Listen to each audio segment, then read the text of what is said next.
네, 장 마감 함께하고 오셨습니다. 자, 이제부터는요, 오늘장 키워드를 토대로 해서 자세하게 오늘 시장 좀 분석해드리도록 하겠습니다. 오늘 무슨 얘기 나눌 거냐면요.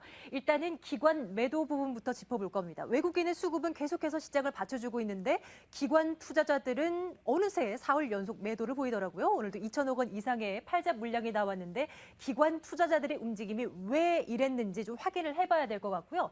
그리고 오늘 시장에서 코스피, 코스닥 시장의 온도차가 좀 심했습니다. 코스피 내렸고 코스닥 시장 그만큼 오르는 모습이었는데 중소형주들의 대형주에 대한 어떤 키 맞추기 장세가 이어질 것이다. 이런 얘기들이 나오고 있는 것 같은데 과연 그의 편승해서 전략을 짜도 괜찮은 것인지 짚어봐야 되겠습니다. 종목 가운데서는 대웅제약을 비롯한 제약주들 최근 들어서 흐름이 아주 탄력적이거든요. 짚어보도록 하겠고요. NHN 이번 달 들어서 거의 10% 안팎의 하락세를 보이고 있는데 그 이유 좀 짚어보도록 하겠습니다. 자리 옮겨서 전략 세우겠습니다.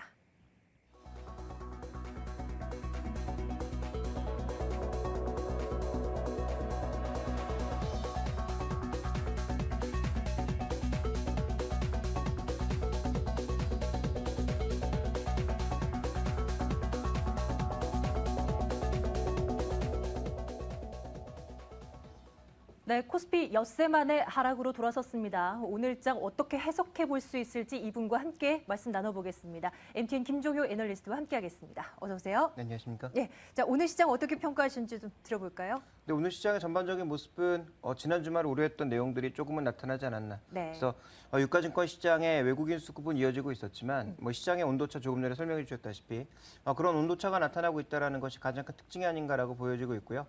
또 하나 이제 장 마감 동향 즈음에서 시장의 하락이 왜 나타났을까 이렇게 궁금해하셨던 분들이 외신을 적극적으로 좀 찾아보신 것 같아요. 그래서 이 외신에서 발견된 뉴스 하나는 독일이 그리스의 이 구제금융 이행이 제대로 되고 있지 않다면 그와 관련돼서 제재를 취할 가능성 이런 얘기가 또 외신 쪽에서 흘러나오고 있는 것 같더라고요. 네, 그래서 근데 독일에 관한 부분은 원래 뭐 다 알고 있는 내용 아니었나요? 네, 그렇습니다. 결국 이유를 찾다 보니까 이제 갖다 붙이는 것 같고요. 네. 현재 구간에서는 결국 좀 쉬어가는 모습이 되지 않나라고 보고 있습니다. 예.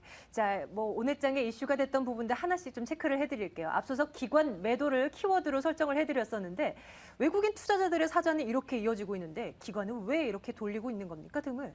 근데 외국인 수급도 이제 잘 보셔야 될 게 과거처럼 무차별적인 그런 매수 일단 양적인 측면에서도 줄어들었지만 질적인 측면에서도 최근에 프로그램을 항상 끼고 있다라는 거죠. 지난 만기를 기점으로 해서는 이 매수가 기계를 끼고 있다라는 겁니다. 물론 비차익 쪽에 매수도 들어오고 있습니다만 절반 혹은 만기일 날은 거의 절반 이상 자체가 기계적인 매수였기 때문에 베이시스가 이동된다면 언제든지 매물화될 수 있는 단기적인 매수가 들어오고 있다라는 점은 부담으로 두셔야 될 것 같고요.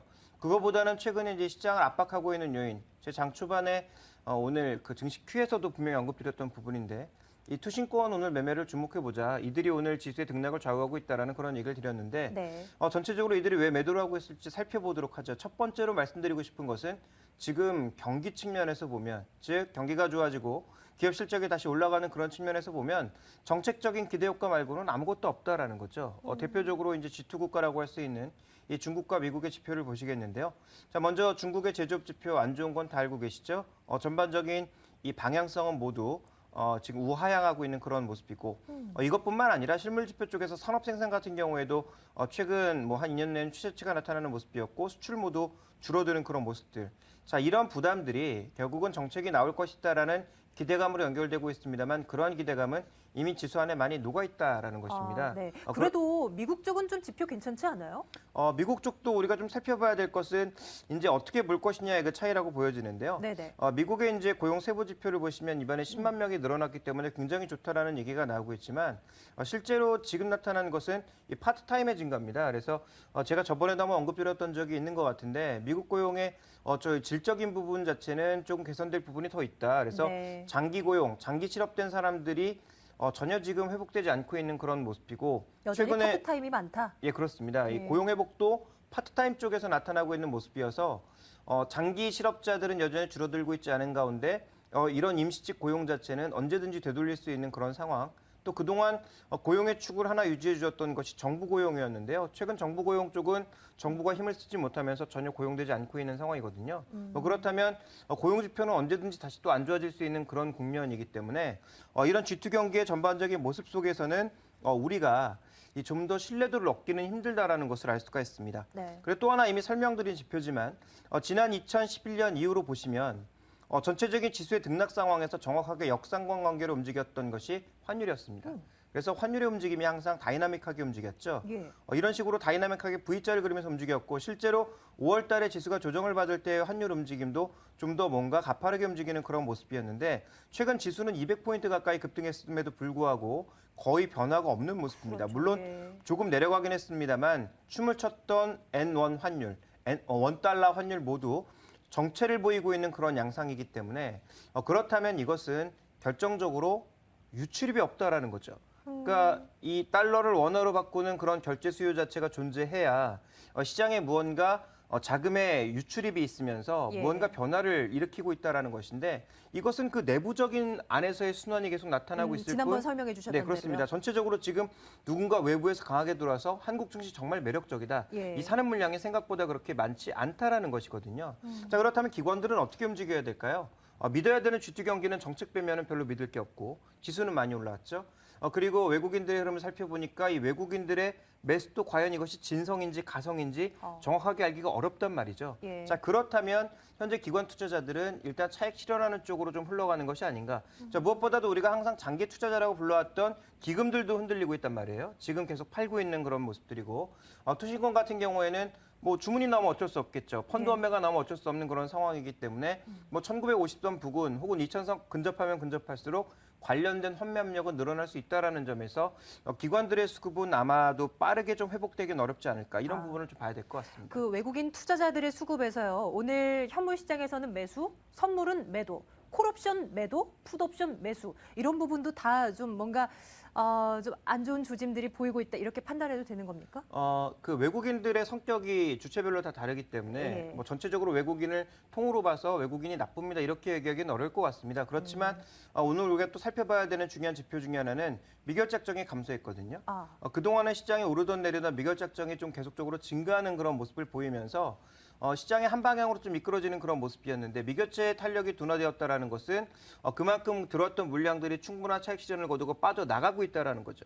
그렇다면 이러한 부분에서도 선물 시장의 그 미결작정 쪽의 움직임에서도 시장의 탄력이 뭐 급조정은 아니더라도 좀 쉬어가려는 그런 모습들을 보여주고 있는 것이 아닌가. 기존 포지션은 조금씩 한 발 뒤로 빼면서 네. 관망하려는 심리를 보이고 있는 것이 아닌가 해석해 볼 수 있을 것 같습니다. 예. 자, 오늘 시장에서 또 특징적인 부분 또 하나 꼽으라고 한다면 코스피는 내리고 코스닥 지수는 올랐다는 점입니다. 이거 어떻게 해석하면 좋을지 궁금해요. 뭐 중소형주 랠리가 이어지는 것 아니냐라는 투자자들의 관심도 높아지고 있는데 좀 얘기가 되는 얘기일까요? 지난 주말에 제가 두 가지 말씀을 드렸죠. 시나리오를 말씀드리면서 이 외국인 매수가 지속된다면 뭐 시장이 급한 조정은 어려울 것 같다라는 네. 말씀을 드렸고 또 한 가지 말씀드린 것은 지수가 정체 향상에 빠진다면 코스닥 시장의 종목군들이 좀 움직일 수 있습니다라는 예, 말씀을 드렸습니다. 전체적으로 지금 코스피가 묶여 있다 보니까 공격적인 개인 투자자들이 코스닥 쪽의 테마주를 오늘 대거 상승시키는 모습을 보여주었죠. 네오이즈 게임즈를 비롯한 일부 게임주들, 컨텐츠 관련 종목군들의 급등세가 나타나는 모습이었고요. 또 동방성기를 중심으로 하는 신공항 테마 관련주들도 오늘 급등하는 그런 양상이었고 실제로 종목들 보시면 오늘 코스닥 시장의 거래대금 1위부터 10위까지 살펴보십시오. 아마 안랩을 제외하면 시가총액 상위 종목은 없다라고 보여지고요. 그리고 코스닥의 이미지스라고 하는 중소형주의 거래대금이 셀트리온의 거래대금과 똑같은 모습을 보여주고 있습니다. 예, 예. 그렇다면 결국은 현재 지금 시장의 중심이 코스닥 시장은 여전히 개별주 위주에 놓여 있는 그런 양상이다라고 봐야 될 것 같고 이 코스닥 시장의 이런 공격적인 개인 투자자들의 급한 매수는 아마도 단기간 이어질 수 있다라고 보여집니다만 최근 여러 번 설명드렸다시피 이런 테마주들의 상승세가 연속성 있게 계속 나타날 것입니다라고 단언드리기는 어렵습니다. 그래서 좀 빠른 매매를 좋아하시거나 빠른 매매를 평소에 많이 하셨기 때문에 이런 장세에 익숙하신 분들이라면 모르겠지만 일반 투자자들이 이런 속도로 쫓아가기엔 굉장히 어렵지 않을까라고 예. 보여지고 있어서 이 코스닥 시장의 일부 수급이 탄탄한 종목들에 대해서는 그래도 일부 관심을 가져볼 필요가 있겠지만 전체적으로 지금 유가증권 시장이 묶여 있으니까 난 코스닥 시장으로 가서 투자를 해야지라는 것은 정답은 아닌 것 같습니다. 그래서 코스닥 시장에 투자를 하시더라도 기간은 좀 짧게 보시는 게 좋을 것 같고 같고요. 네네. 또 최근에 단기 급등한 종목군들 일종의 그 선도 세력들이 빠르게 또 수익을 실현하고 빠져나가는 구간에서는 변동성이 커지는 그런 구간이기 때문에 되도록이면 이들 종목을 뭐 싸게 사서 기다리신 분들이 아니라면 매매를 좀 자제하시는 게 좋지 않을까. 그리고 투자를 하시더라도 호흡은 조금 짧게 가져가시는 게 좋지 않을까라고 보고 있습니다. 예, 그렇다면 이 종목군들은 어떨까 싶어요. 바로 제약주 흐름이 최근 들어서 아주 탄력적입니다. 마감 시황에서도 전해드렸지만 대웅제약을 비롯한 몇몇 제약주들 오늘 또 큰 폭으로 상승한 채 마감이 됐습니다. 지난 4월에 정부가 의약품 그 약가 인하 단행한 이후에 실질적으로 이익이 감소했다라는 얘기들이 나왔는데 오히려 어찌된 것이 6월 이후로부터는 계속 상승세예요. 근데 단기 급등에 따른 이 거품이 빠진다고 할까요? 그런 것들이 좀 이제 서서히 준비해야 되는 겁니까? 어때요? 일단 제약주의 가장 기본적인 흐름은 어디에서부터 오느냐, 리스크가 정부 규제에서 오는 거죠. 정부 규제가 끝났느냐가 핵심인 것 같습니다. 예. 근데 정부 규제가 끝났다라고 보기에는 아직 좀 이르지 않을까요? 제가 보기엔 그렇게 생각하고 있는데 약가를 20% 내리니까 당연히 실적, 매출이나 영업이익이나 순이익 측면에서 감소는 불보듯 뻔한 것이었고요. 그런 악재를 선반영한 이후에 주가는 서서히 반등을 시도하고 있는 모습인데 결국은 정부 정책의 방향을 우리가 미리 할 수는 없기 때문에 그렇죠. 섣불리 판단하기는 어렵지만 이들 종목의 정부의 규제가 사라졌다라고 하는 것도 굉장히 섣부르다라고 보고 있습니다. 그래서 이미 높은 가격에 사셔서 이제 좀 가격이 회복되고 있기 때문에 네네. 그럼 지금 당장 빠져나와야 되느냐 이 부분에 대해서 이제 좀 우려하시는 분들이 있을 텐데요. 제가 보기에는 이미 좀 손실폭이 크신 분들은 어차피 지금까지 기다리신 만큼 좀 더 여유를 가지고 기다리시는 게 좋을 것 같고 그래서 정부의 정책이 다시 규제 쪽으로 흘러나간다면 그때 좀 빠져나오시는 게 대안이 되지 않을까라고 보여지고 있고요.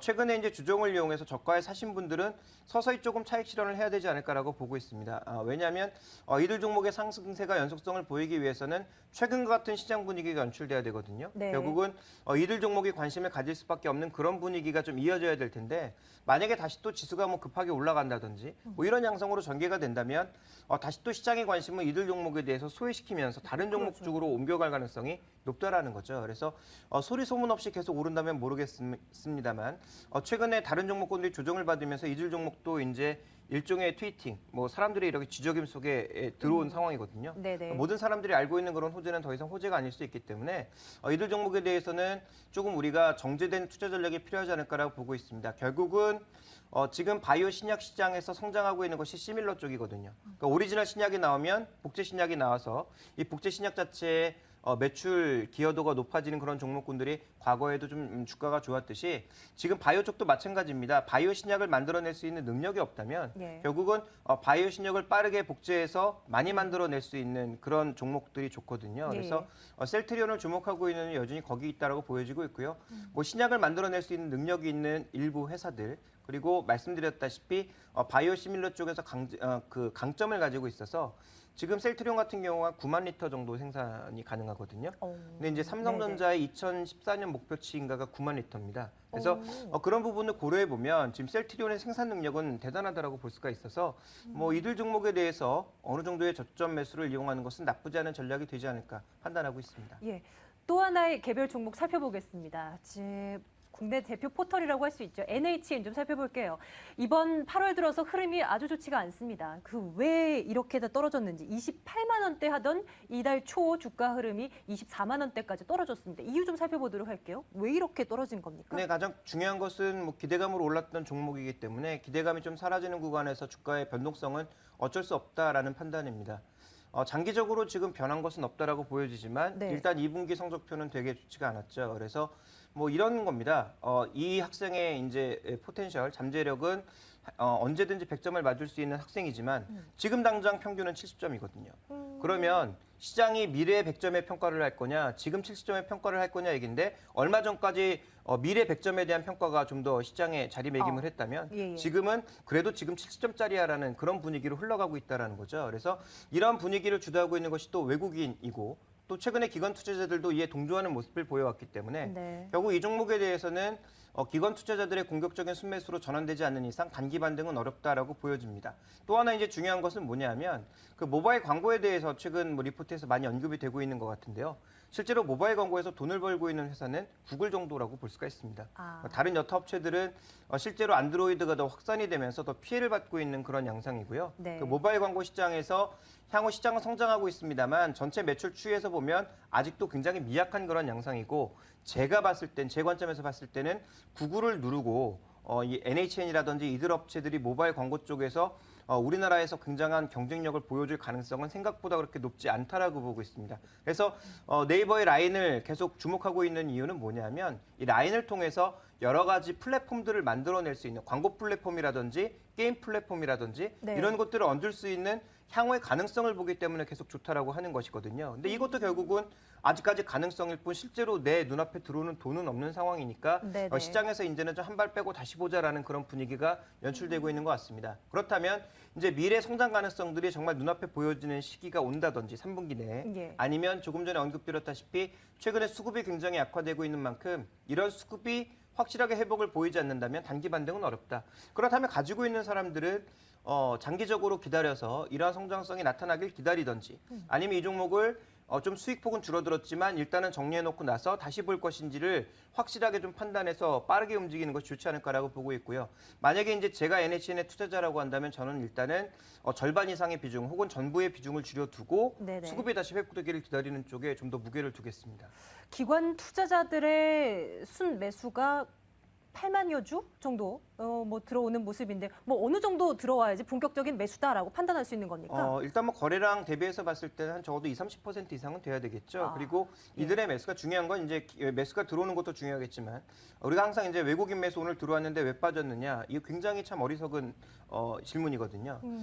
시장을 선도하는 사람이 돼야 되겠죠. 그래서 그날의 시장의 주체가 누구인지가 더 중요하다고 저는 보고 있습니다. 물론 예. 기간을 길게 놓고 보면 외국인들이 주도해 왔던 시장이지만 오늘 하루만 놓고 보면 조금 전에도 언급드렸다시피 오늘은 투신을 비롯한 기관이 주도한 하루거든요. 그렇다면 외국인 매수가 별로 생각보다 그렇게 강한 힘을 발휘할 수가 없었다라는 거죠. 그래서 결국은 기관 매수가 들어오는 것도 굉장히 중요한데 이런 기관 매수가 확실한 저점을 만들어준다든지 아니면 뭐 하락갭 이후에 장대 양봉을 만들어내면서 거래량의 급증, 그 거래량 급증 속에 뭐 기관 매매 비중이 크게 확대되는 모습을 보여준다든지 하는 의미 있는 반전의 흐름을 기다리는 것이 좀 더 좋지 않을까라고 판단하고 있습니다. 예, 자 이렇게 해서 오늘 장은 마감하겠습니다. 내일을 위한 준비 지금부터 하겠습니다. 오늘 밤에 나올 글로벌 경제 일정 확인하고 오시죠.